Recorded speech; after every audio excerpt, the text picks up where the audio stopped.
The Velvet Story presents Pretend Chapter 42 Part 2. Emotion. They entered the mansion. Everyone was waiting for them. After Prima's call, even a wait of half an hour had felt like an eternity. Maan stepped into the mansion with his little ones in his arms. His heart begged him, wait for her, just a little longer. But anger refused. Not at all, it growled. Abhi saw them all after so long. But thanks to Geet, who had kept their memories alive in his heart, it wasn't difficult for him to recognize and re-memorize everyone. Prima had already told them Geet was alive, but she hadn't revealed anything more. Maan walked into the hall, Mahi asleep in his arms, Abhi wide awake and clinging to him.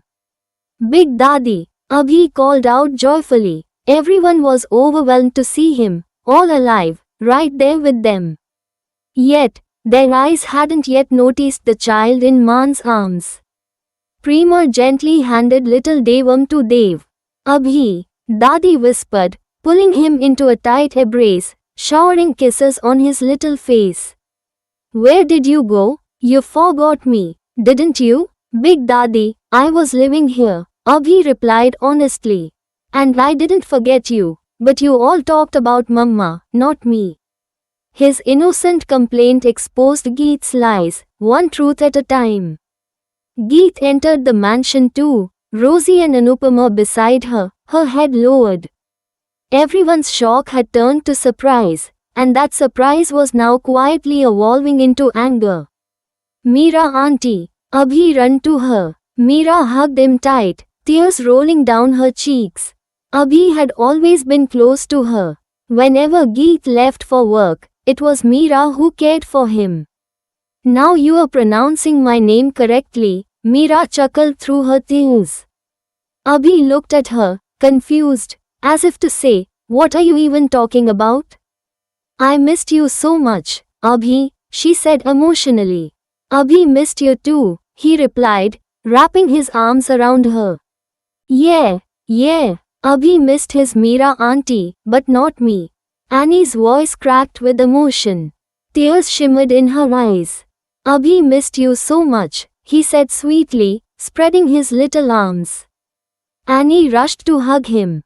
The news of their supposed death had been heartbreaking. They had been missed, terribly. And me, Abhi, Dev called out next. Abhi walked over. Dev bent down to his level, holding little Devam in his arms. Abhi missed you all, he said softly. Then curiously, who is this kid?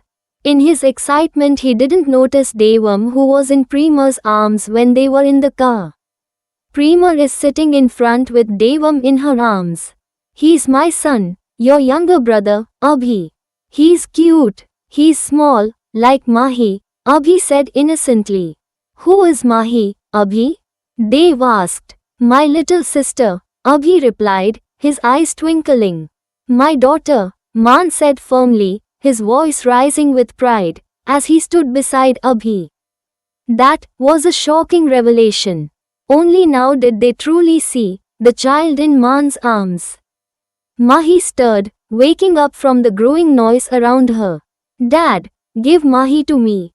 I'll show her to Uncle Dev. Abhi asked excitedly. You won't carry her, Abhi. You're small, Maan said gently. Dad, I'm a big boy now. I'll be 5 on June 15th. Abhi declared, puffing his chest. I know my Abhi is a big boy, and a caring brother too, Maan smiled, eyes moist. The room was still in shock. Last time Maan had returned with Geet, he came holding his son. Now, he came back carrying his daughter. Dadi was the first to step forward. She gently took Mahi from Maan's arms. The little girl smiled up at her. Mahi, Maan's daughter, the daughter of her eldest grandson. Oh, God, they hadn't known. They hadn't known anything. Show her to Uncle Dev, ouch. Abhi suddenly cried out, hitting his head on Dev's leg. What happened? Meera rushed forward, concerned. Geet's body stiffened. The moment she heard his pain, her instinct screamed to run, hold him, comfort him, take him home and check his injury. But now, she couldn't voice any of that. Is it hurt? Abhijit asked. It hurts, a little mama, he whimpered and said softly. Maan immediately picked him up and began checking his head. Meera, examine him. He fell from the jungle gym, Maan instructed. Meera carefully examined Abhi and reassured them. Nothing to worry about, Bhaiya. The injury is mild and will heal soon. Ash, give him turmeric milk, Dadi said firmly. She didn't want Abhi to witness everything. She didn't want him to hear things he shouldn't. Geet's lies, the family's hurt. Not now, Big Dadi, I'm a strong boy. I don't need it, Abhi protested. I know Abhi is strong. But if he drinks that milk, he'll become even stronger, Dadi said sweetly. Okay, Dadi Ma, he agreed and went with Ash. Now, all eyes turned to Geet. Dadi stepped closer. Geet, she called softly. Geet bent down and touched her feet respectfully. Geet, we understood your reasons when you left the first time. But don't you feel, that you should have come back when you were pregnant with Mahi? Don't you think, we had the right to know about her? Geet's lips trembled. She had no words, only silence. I thought, she finally said, her voice low, whatever happened, happened for the best. And Maan would have moved on. Maan's voice cut through the silence, heavy with restraint. No one moves on in just a month or so. Geet, moreover, he looked at her, eyes glistening. How could you even think that I would ever move on?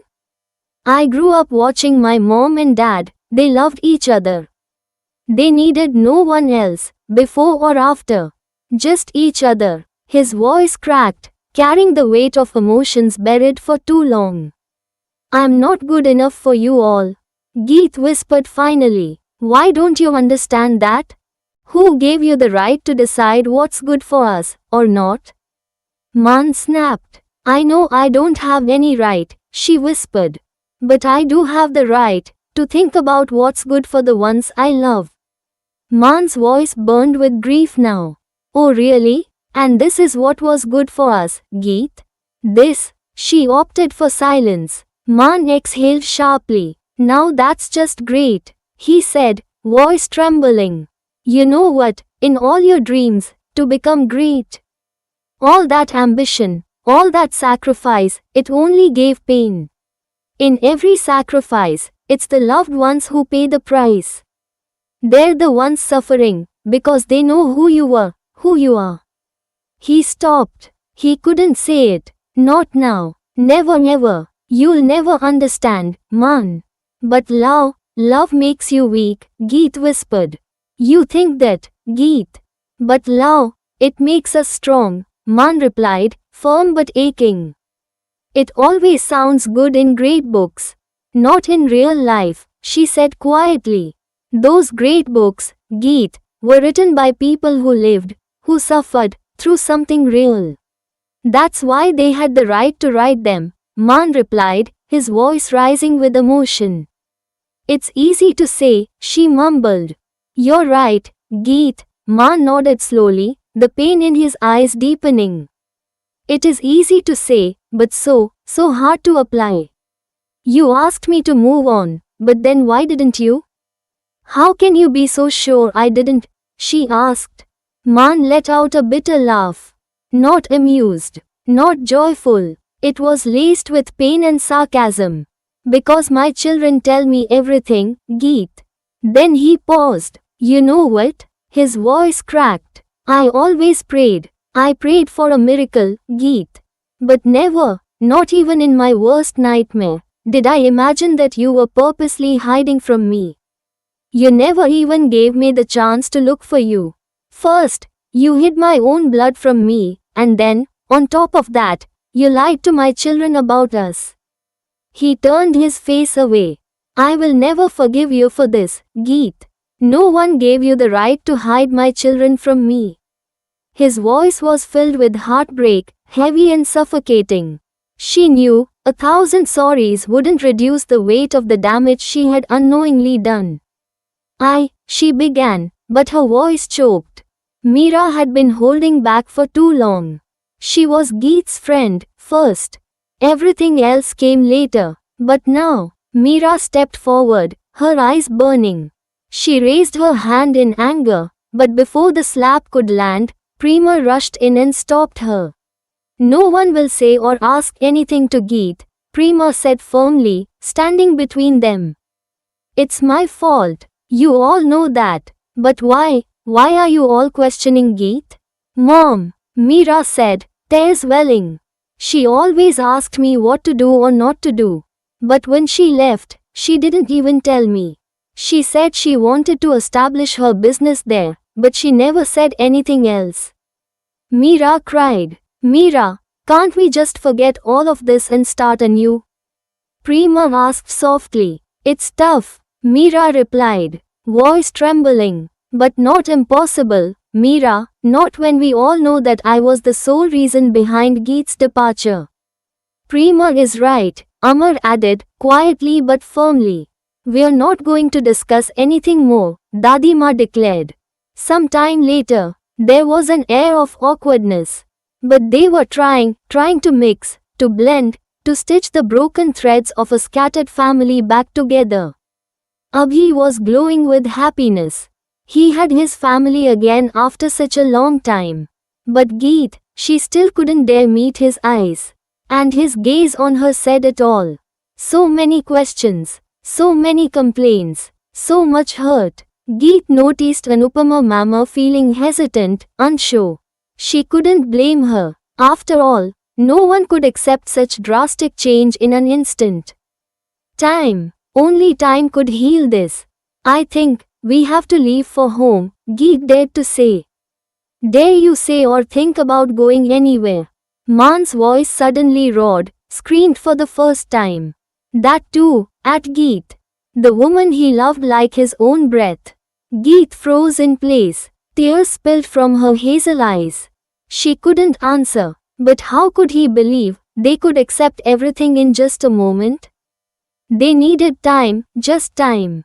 Make it clear in your mind, Man said, his voice lower now, but firmer. You are not allowed to go anywhere, not out of my sight. Mahi, who was in Prema's arms, started crying. Abhi, who had been happily playing with Devam, got scared and ran to Mahi. Prema began comforting Mahi, cocooning her. Dad, why are you screaming? Abhi asked, eyes wide. I'm so sorry, Man said, turning to everyone. Then he crouched beside his son. Baby, I was just telling your mama not to go anywhere. Do you want to go away from Dad? No, Daddy. Abhi immediately hugged him. Abhi wants to stay with Dad. And Dad wants the same, Man said, eyes drifting again to Geet. Man, first listen to her, Dadi Ma urged gently. Dad, anything but this, Man said softly but firmly. Geet, stay with your family. I'll meet you soon, Anupama finally said. She wiped her own tears. She knew Geet had said those things for her sake. She kissed Geet's forehead. Why, Mamma? Man asked softly, hurt surfacing again. Beta, whoa, you think I'm not your own son? If I ever thought that, Man, I would have never helped Geet teach the kids about all of you, Anupama said with quiet dignity. Then why can't you stay with us? Man, she hesitated. I accepted you as my mother the moment I came to help you. You never felt like a stranger to me, not even for a second. But, she tried again. No but, Anupama beta, Dadima interrupted, firmly. Man is right. After some time, none of us are going to feel awkward anymore. Anupama finally nodded. She saw Geet's face fall at even the thought of her departure. She knew they'd talk later, heart to heart, and she'd help Geet understand. A small smile passed between them. Okay, Anupama said suddenly, trying to lighten the mood. What are you all planning for Mahi's first birthday? Everyone looked up. She's going to be one, tomorrow, Anupama revealed, her voice soft, but warm. In the warmth of reunion, some hearts still ache. Some wounds still bleed silently. But time, only time, can teach forgiveness, and lead even the most shattered families back to home. Stay tuned for the next chapter of Pretend, where love, pain, and destiny entwine in ways no one ever expects. Don't forget to like, comment, and subscribe to the Velvet Story for more heart-touching tales. Until next time, stay emotional, stay connected. Black Heart.